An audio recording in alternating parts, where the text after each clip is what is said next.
Good morning. For those women who came before us, may our gratitude be long and lasting. Call her by her name: Lucy, Mother, Bringer of Life; Yimaye, Goddess of Water; Bridget, Goddess of Creativity and Healing; Inyana, Goddess of Fertility; Hathor, Protector during childbirth; Kuan Yin, Goddess of Compassion. We call your name: Mother, Grandmother, Great-Grandmother, Sister, Daughter, Niece, and Friend, past and present. May we know the immortality of the larger framework revealed through the women who came before us. May we always remember that transformational power rests in our actions. Let us worship together. Unitarian Universalist women. March is Women's History Month, a time to reflect on the incredible and often overlooked contributions that women have made throughout history. The hands of Unitarian Universalists have been bending the arc towards justice for many years. And many Unitarian Universalist women have not only shaped and led the faith, but they've also left an undeniable impact on history in general. You may have heard of some, but some others have gone overlooked, and you may not have heard of them at all. In 2017, we elected the first female and the 9th president of our denomination. Reverend Susan Frederick Gray was elected to a 6-year term after serving congregations in Arizona, Ohio, and Tennessee. After leading the Unitarian Universalist response to Arizona's anti-immigrant laws in 2010, she became lead organizer for the Arizona Immigration Ministry, among her other activisms. As president of the Unitarian Universalist Association, she is responsible for administering staff and programs that serve its more than 1,000 member congregations. She also acts as principal spokesperson and minister at large for the UUA.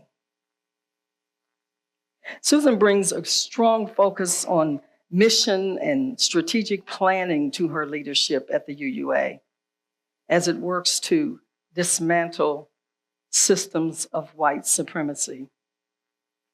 One of the most well-known UU women in history is that one that we just read about standing by this faith, Olympia Brown. Because not only was she one of the first women to be ordained in our denomination, but hers was the first women's ordination to be recognized by any religious denomination. Brown was born to a Universalist family who valued education. And being determined to seek higher education, she persuaded her father to allow her and a younger sister to go to college. First at Mary Lyons Mount Holyoke Women's Seminary in Massachusetts, then at the better suited Antioch College in Yellow Springs, Ohio. While at Antioch, Brown learned that despite the progressive nature, there were still forms of discrimination. For example, in Brown's English class, women were not required to have speeches memorized. However, in a defiant act, she delivered her speeches from memory, just as the men had. And it was while at Antioch that she felt called to the Universalist ministry. And although seminary was not an option open to women at that time, she sought admission to theological school anyway. She finally persuaded the president of St. Lawrence University to admit her in 1861. When she completed her course of study in 1863, Brown had to convince the male ministers of the St. Lawrence Universalist Association to vote for her ordination. so she could be called to parish ministry. However, it was the positive reception she received when she preached at local churches that swayed the opinions of many of the ministers in her favor, and Olympia Brown was ordained. After her ordination, Brown preached in various churches in Vermont. She was formally installed in her first pastorate in Weymouth Landing, Massachusetts in 1864. And she ministered to that congregation for several years before moving on to a pastor of a bigger church in Bridgeport, Connecticut. She accepted a call to a church in Racine, Wisconsin in 1878, where she served them until 1887. She was well respected in all of her ministerial settings as a preacher. Now, this was meant to be a high compliment. She was described by a reporter as the female Beecher of the rostrum. That was because Henry Ward Beecher was widely considered to be the best preacher in the United States at that time. Olympia Brown spent a lifetime working for women's suffrage and was among the few original suffragettes still alive to vote in 1919. Now, Frances Ellen Watkins Harper, a Black woman, was born to free parents in Baltimore in 1825. She was one of the most famous abolitionists of her time, as well as a poet, author, orator, suffragist, and temperance activist. Her works were largely forgotten until scholars and Unitarian Universalists resurrected her legacy in the last 25 years.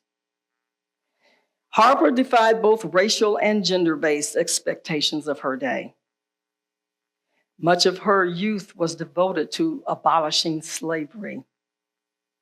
She was a prolific writer and wrote many books of poetry with strong anti-slavery themes, as well as a novel about African-American life after Reconstruction. Moreover, during her justice work, Harper met many Unitarians also working to bend the arc towards justice.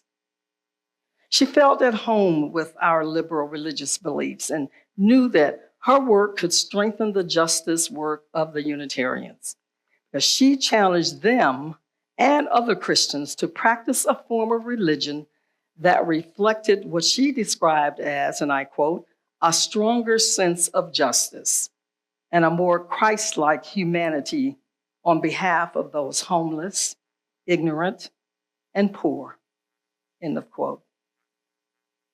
Harper's education helped develop middle-class white audiences for her literary talents.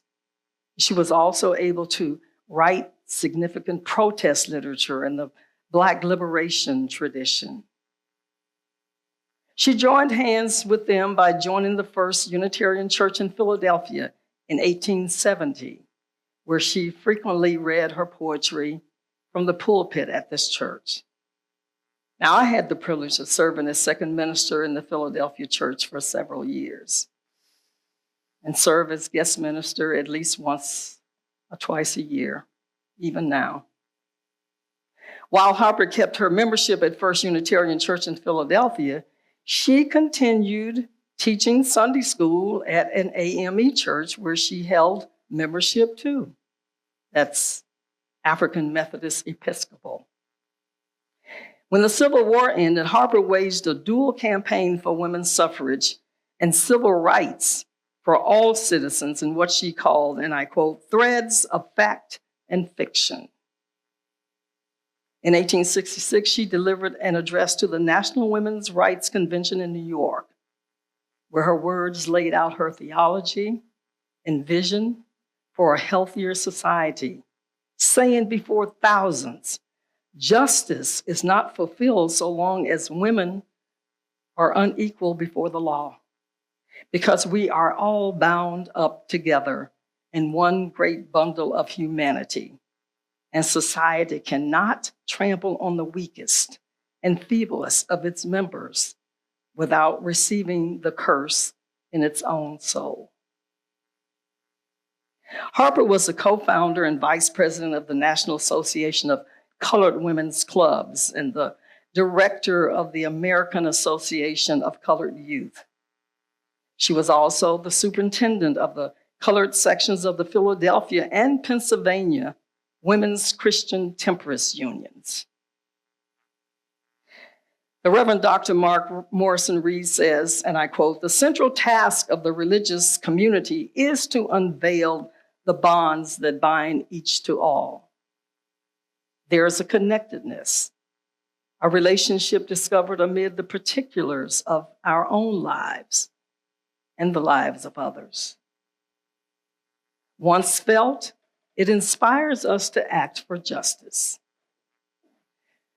Harper believed the struggle for Black Americans and women of all races were connected, and spent the rest of her career working for the pursuit of equal rights, job opportunities, and education for African American women. In 2014, the State University of New York, Brockport, named another woman that you hear very little about, Fannie Berrier Williams. It is awarded to students with a 3.0 or higher GPA, and the requirements include an essay of their commitment to social justice. So who was Fannie Berrier Williams? She was a Unitarian, African American educator, civil rights and women's rights activist. Berrier was one of 3 children born in Brockport, New York, where they were just one of a few Black families in town. However, since her father had built a solid real estate portfolio and owned a profitable business, they were part of a privileged class. The Berrier family attended the First Baptist Church in Brockport, where Berrier's father was a well-respected lay leader, and her mother taught the Bible as she played piano. They were the only Black family in the congregation, and Berrier had intimate contact with the white elite without suffering any kind of direct discrimination that was prominent elsewhere in the country. She was a musician, a portraitist, and studied foreign languages, and was the first African American to graduate the College of Brockport. Berrier met her husband, Samuel Williams, while teaching in Washington, D.C., and they eventually settled in Chicago, Illinois, where they joined All Souls Unitarian Church in Chicago. She was one of the first leaders to identify housing segregation and limited employment opportunities as crucial issues for racial justice. Moreover, it was through her many speeches and co-founding of interracial organizations that she championed the right of African Americans and worked to ensure their recognition and inclusion. Now, Berrier Williams played a crucial role in advocating for the development of Providence Hospital, which opened in 1891. She adamantly lobbied for a hospital for Blacks and that run by Blacks, particularly staffed with all Black nurses, which would provide a much needed employment opportunity for Black women. She was the first Black woman to gain membership in the Chicago Women's Club and became well known for her efforts to have Black people officially represented on the board of control of the World's Columbian Exposition in 1893. In her associating with both Frederick Douglass and Booker T. Washington, she represented the viewpoint of Black Americans in the Illinois Women's Alliance and lectured frequently on the need for all women, but especially Black women, to have the vote. Her women's rights were recognized when she was the only Black American selected to eulogize Susan B. Anthony at the 1907 National American Women's Suffrage Association Convention. Now, all of these women were brave groundbreakers who paved the way for others who came after. However, the Women in Religion resolution wasn't passed by our General Assembly until 1977, pledging to challenge sexist language, assumptions, and practices. Curricula such as the Cakes for the Queen, new worship practices like the water ceremony, and revised text followed, pledging to challenge sexist language, assumptions, and practices. In the 70s, females constituted only 5% of UU clergy. The ministry was still a men's club in those years, and calling a woman was an experiment in bravery. However, as women clergy escalated in numbers, the tone of ministers' meetings softened. As the trust grew, ministers of both sexes began to share the deeper concerns of their common vocation.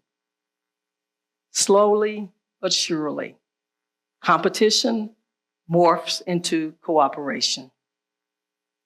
It has not been easy, as you will read in The Rough Side of the Mountain. This publication is a collection of writings that explores the unique journeys of Black Unitarian Universalist clergy women. It celebrates our wisdom, resilience, and contributions within and beyond Unitarian Universalism. From my heart to yours, may it be so.